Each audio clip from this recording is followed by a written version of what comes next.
Bonjour à tous, c'est Richard pour l'artiste autodidacte et pour la vidéo du mardi. Alors dans cette vidéo du mardi, je vais vous raconter l'histoire de cette image. Donc ça c'est un des derniers personnages que j'ai peint, que je vais bientôt ajouter à mon portfolio. Et donc je vais vous expliquer un petit peu comment je suis arrivé à ce personnage-ci, comment j'ai réussi à le peindre, et d'où est-ce que tout ça est parti. Alors on va revenir pas mal dans le temps, et on va commencer avec une session d'études que j'avais fait à un moment pour les 364 jours de dessin. Donc pour ceux qui ne connaîtraient pas les 364 jours de dessin, c'est des articles qui sont sur le site de l'artiste autodidacte. Et dans chacun de ces articles, je prends un sujet et je montre comment étudier et utiliser les études pour faire des choses d'imagination. Et à chaque fois, il y a des petits points théoriques en plus. Et c'est agrémenté avec des images un peu fun, donc c'est vraiment à voir. C'est un concept que j'ai pas continué, mais que je reprendrai certainement un moment. Alors là, pour le coup, pour ces 364 jours de dessin, le sujet c'était poulpe, pieuvre. Et donc j'ai fait pas mal d'études là-dessus. Donc j'avais fait ça. Donc voilà, c'est le type d'études typique. Études de peinture, études de forme. J'avais fait ça. Donc là, je commençais à essayer de déconstruire un petit peu les choses avec de la texture, etc. Des tests de style aussi. Donc là, il y a de l'observation, il y a de la stylisation, il y a pas mal de choses là-dedans. Ça, c'était de l'imagination. C'était pour reprendre tout ce que j'avais appris et essayer de voir comment je pouvais le peindre. Après, on avait ça. Ça, c'est vraiment stylisation pure. Trouver d'autres méthodes pour peindre la même chose, en gros. Et donc après ça, mon idée, c'était de faire des tests. Donc de voir ce que j'avais compris en essayant de réexploiter les choses dans un cadre réel.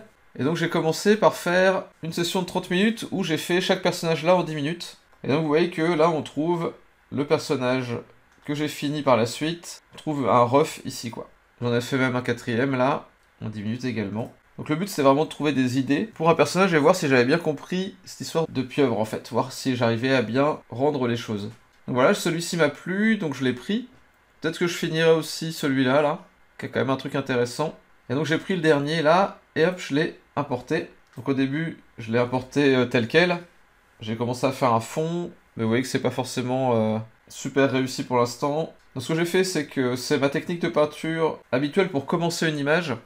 Je prends le niveau de gris qu'on a là, je vais dans Clip Studio Paint, dans Édition, convertir la luminance en opacité. Ça fait que ça me crée un calque où c'est du transparent et du noir. Et après, je peux coloriser ça, en fait. Si je vous montre là, ce calque-là, donc c'est le fond. Et ce calque-là, normalement, il était noir au début. Et là, vous voyez qu'il y a des couleurs dedans. Ce qui me permet de rajouter un petit peu de vie dans mes formes. Et je mets mes couleurs en dessous, du coup.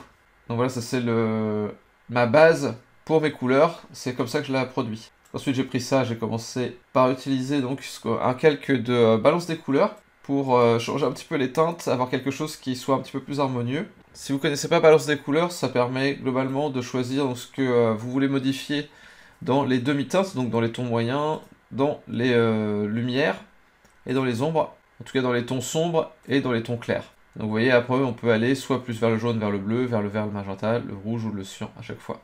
Ça permet de bien corriger les couleurs et d'harmoniser un petit peu le tout, parce que vu que le paramètre va s'appliquer sur toute l'image, les couleurs vont aller un petit peu mieux les unes avec les autres. C'est quelque chose qui est utilisé très souvent en cinéma par exemple. Pour créer une ambiance dans une scène, on va beaucoup utiliser ce genre de choses. Donc là j'avais ma base et j'ai pu commencer à peindre. Donc vous voyez, ça c'est des choses que j'ai fait assez rapidement. Le pantalon, je l'ai fait un peu plus récemment et vous retrouverez toutes les études que j'ai faites pour ce pantalon là dans le cours sur la méthode étape sur le site de l'artiste autodidacte. C'est un cours sur une méthode qui permet d'étudier le dessin. Et donc là, en l'occurrence, d'étudier le sujet de ce pantalon-là. Donc vous voyez déjà que là, il y a pas mal de choses qui ont changé. Même si dans les formes, au final, on reste globalement sur ce qu'on avait à la base, en gros. Là, c'est juste du raffinement. On va zoomer un peu. Vous voyez que c'est même du raffinement qui est un peu grossier pour l'instant, en fait. Là, je reste vraiment dans l'ambiance, dans le ressenti global. J'essaye de faire avancer le design, quoi. De mettre un petit peu de lumière, de clarifier un petit peu les formes, etc. Après, j'ai laissé reposer l'image pendant un bon bout de temps. Je suis revenu dessus plus tard, et je me suis rendu compte que les proportions étaient un peu distordues. Donc j'ai refait une construction par-dessus, j'ai essayé de donner un petit peu plus de bombée au torse, et je suis revenu dessus pour en arriver à ça. Où le personnage a l'air plus solide en fait, globalement. Il est un petit peu moins fin, ses jambes sont un petit peu moins longues. C'est pas les proportions finales pour le coup, mais ça a déjà pas mal avancé. Alors là, vous voyez que c'est dans un dossier. Et donc dans ce dossier, j'ai séparé le personnage en 3 formes. J'ai le corps, qui va être séparé de l'épée, qui va être séparé de la tête. Et ça, c'est surtout pour la tête que c'est important, pour pouvoir peindre tranquillement derrière la tête, sans y toucher en fait, sans que ça pose de problème là-dessus. Donc si j'enlève là, vous voyez, il y a juste la tête toute seule. Et vous voyez aussi qu'il y a 2 calques en clipping mask juste au-dessus de chacun des calques, de chacune des parties du corps là. À chaque fois, c'est des calques de niveau qui, vous voyez là, ça s'applique que sur le corps, là ça rajoute un petit peu de bleu dans le corps. En gros, ce qui se passe, c'est que là, on a les niveaux, j'ai juste pris le bleu. Vous voyez là, au lieu de RVB, je prends le bleu. Et j'ai changé un petit peu ce curseur là. Vous voyez, si je le change beaucoup, ça avait beaucoup de bleu. Sinon, ça va vers le jaune. C'est une autre manière de faire un peu comme le color balance, en gros. On a celui-ci et on a l'autre là, hop, qui est pour rajouter de la lumière d'un côté. Et vous voyez que c'est un calque qui vient avec un masque là. En gros, s'il n'y avait pas le masque, ça s'appliquerait partout. Donc c'est ça que j'ai choisi comme niveau d'abord. Vous voyez que j'ai rajouté beaucoup de lumière, que j'ai même enlevé un petit peu de noir là. Et sauf que bah, on applique le masque. Donc le masque de base, je le mets complètement noir, comme ça. Et après, je peins dedans avec une brosse. Et ça fait apparaître le masque juste à l'endroit choisi. Donc ça me permet d'éclairer ma forme. Et ça va bien s'appliquer, quel que soit ce qui est en dessous. Puisque c'est un calque de niveau qu'il y avait en dessous. Donc voilà, c'est comme ça que j'ai produit ça. Et donc je l'ai répété sur chacun des calques pour pouvoir harmoniser le tout. C'est un peu la difficulté quand à partir du moment où on sépare en plusieurs parties, ben, les calques de correction, il va falloir les appliquer sur toutes les parties. Et sur ce fichier là, qu'est-ce qu'on a de plus? On a ce calque de couleur là, qui permet de mettre l'image en noir et blanc de temps en temps pour vérifier si les niveaux de gris sont bons. Donc dans ce fichier là, il n'y a que ça. Et après vous voyez que j'ai continué l'image dans un autre fichier. Parce que là le fichier commençait à être un petit peu lourd. Donc j'ai fusionné pas mal de calques, j'ai aplati et j'ai créé une V2 pour l'image. On va revenir à cette étape là donc. Donc à cette étape là c'est là où on en était. Hop. Ensuite donc j'ai un deuxième calque, là vous voyez je rechange un peu les proportions. Parce que là il commençait à être un peu trop statique en fait. Ça faisait une sorte de grand rectangle en bas là, ça me plaisait pas trop. Donc j'ai modifié un petit peu ses formes. J'ai aussi réduit un petit peu son bras qui me semblait un peu trop grand. Et réduit aussi la tête. Et je l'ai abaissé pour réduire un peu le cou, lui donner un côté plus imposant, plus trapu. Et je vais profiter sur ce calque pour appliquer les différents calques de correction qu'on avait en dessous. Comme ça là j'ai plus que mes 3 calques différents. Tac. Ce qui permettait de travailler un peu plus facilement dessus. Donc là on commence à avoir quelque chose de pas mal, mais maintenant il faut détailler les choses, parce que là vous voyez c'est toujours un peu rough sur le visage. Même ici j'ai rajouté les petites sphères là, mais elles sont pas du tout détaillées. L'épée, on voit que il y a une intention de design, mais c'est quand même très léger. Donc de loin ça passe, de près c'est vraiment pas bon. Donc hop, là j'ai commencé à placer un décor, et j'ai commencé à raffiner un peu les choses. Fait que là l'épée j'ai redéfini son design, j'ai rajouté des petits détails ici. J'ai commencé à retravailler la tête. Vous voyez là, entre ça et ça, on a quand même un bon gap qui a été franchi là. Pareil, j'ai retravaillé l'épaule. On a quand même une bonne différence entre les deux. Même sur l'épée, si vous voyez là. Donc, vous voyez là, je m'attaque un petit peu à chacun des problèmes. Et j'essaye de peaufiner. Et donc ici, en termes de calque, vous voyez qu'il y a eu pas mal de modifications.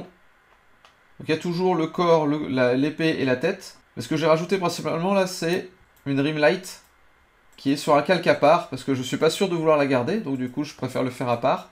Et surtout ça va m'aider pour pouvoir peindre le reste sans avoir à me soucier de la rim light. J'aime bien les garder en général sur des calques à part, les rim light. Donc, la rim light c'est la lumière qui vient de derrière là, la lumière bleue. Donc on l'a aussi sur la tête, donc voilà. Et on a aussi autre chose, là on a des corrections de teintes aussi, pour ajouter un petit peu de vie dans les teintes de ce personnage. Et après bah là on a 2 calques qui vont me permettre de corriger aussi les couleurs du personnage. Parce que là je veux créer un peu une ambiance autour de lui. Donc il y a du bleu dans les ombres. Donc j'ai appliqué, vous voyez c'est juste un calque avec que du bleu partout. J'ai juste peint avec dans le masque. Pareil pour le orange. Et pourquoi je fais comme ça? Parce que sinon c'est difficile de retrouver la couleur en fait. Là l'intérêt c'est que je peux rajouter du bleu à volonté en fait. Et en enlever aussi sans avoir besoin de retrouver la couleur précise. La couleur ça sera toujours la même couleur en fait. Puisque c'est la couleur qui est ici. Moi je ne peins que dans le masque. Donc ça c'est assez pratique. C'est une méthode que je conseille dans pas mal de cas, globalement. Parce qu'on n'a pas de souci pour retrouver la couleur en question, du coup. Donc voilà, à partir de là, j'avais tout ce qu'il me fallait pour mon image, il fallait juste la finir. Et donc là, ça c'est vraiment un gros calque où j'ai juste pris du temps et j'ai raffiné les choses, quoi. J'ai peint. Et vous voyez que j'ai enlevé la complexité du décor aussi, parce que je pensais que là, le décor prenait un peu trop de place, qu'il allait être un peu trop long à faire, je voulais me concentrer vraiment sur le personnage. Ça volait un petit peu la vedette. Là, j'ai vraiment juste fait un background qui sert à mettre en avant le perso. Donc là, il y a pas mal de calques, parce que pour peindre proprement tous les détails, c'est quand même pas mal de les séparer la plupart du temps. Donc on va revenir sur tous ces calques-là. Donc on a toujours la tête et la rim light. On peut voir un petit peu la tête, comment elle a évolué entre le calque précédent et celui-ci. Avec là, il y a beaucoup plus de détails, de petites finesses et tout ça. Ensuite, on a l'épée. Mais donc, vous voyez que là, l'épée, c'est pareil, elle a beaucoup changé. Ça, c'est vraiment beaucoup raffiné, en gros. Et après, en dessous, on a donc les deux sphères, là, qui sont attachées. On va avoir pas mal de choses dessus. On a la grille. On a la rim light qui est attachée dessus. Et on a le matériau à l'intérieur, en fait. Et là, si je zoome un peu dessus encore, c'est fait avec des petites particules, une brosse là qui me fait des petits points en gros. Et c'est en mode incrustation, vous voyez. Hop. Ensuite, on a la deuxième. Donc pareil, rim light. Là, on a un peu d'ombre parce que c'est l'ombre portée, j'ai voulu la séparer. Et après, on a la grille. Tac. Et la couleur qui est un petit peu différente. Là, j'ai voulu que ce soit pas exactement les mêmes. L'une et l'autre, c'est deux sortes de potions en gros. Une sorte de grenade, je sais pas exactement à quoi ça correspondrait, mais voilà. Après là, j'ai la rim light des cordes. En fait, là, j'ai séparé les cordes qui attachent les deux sphères. Après là, on a les petits plaques qui sont attachées à la ceinture, là. On a celle qui est toute derrière. C'est pas que des copier-coller, il y a eu des déformations, des trucs comme ça. Celle-ci. Et la troisième qui est fusionnée avec le corps. Tac, et ça c'est les rim light qu'on a déjà pu voir avant. Vous voyez quand même que le personnage a beaucoup gagné en détail à ce moment-là. Même sur la ceinture là, vous voyez, c'est pas du tout la même chose. On a raffiné quand même pas mal, même sur le bras là. Ou même sur les chaussures d'ailleurs. J'ai pas voulu en rajouter trop non plus, je veux pas que ça attire trop l'attention, mais j'ai quand même fait en sorte que ça se tienne. Et donc on arrive à ce personnage-ci. Donc voilà, c'est passé par pas mal d'étapes comme vous pouvez le voir. Je vous mettrai sûrement le timelapse dans une vidéo à venir. Donc dites-moi ce que vous pensez de ce format. Est-ce que ça vous plaît de voir comment est née une image? Parce que j'en ai d'autres en stock, hein, si ça vous plaît, je peux complètement le faire avec d'autres types d'images. Et si vous voulez en savoir plus sur la manière de peindre tel ou tel objet, n'hésitez pas à m'en parler aussi. Si au sortir de cette vidéo, vous avez encore des questions qui vous restent sur comment j'ai fait telle ou telle chose, n'hésitez pas. Posez les questions dans les commentaires. Et sinon, comme d'habitude sur YouTube, n'oubliez pas de liker la vidéo, de vous abonner et de cliquer sur la cloche si jamais c'est pas encore fait. Et comme ça, vous ne louperez aucune des vidéos de l'artiste autodidacte. Donc je ne vous dis pas à vendredi, puisque ce vendredi exceptionnellement, il n'y aura pas d'atelier. Et donc on se retrouvera la semaine prochaine pour la prochaine vidéo du mardi. D'ici là, dessinez bien, peignez bien, et à bientôt. Ciao ciao.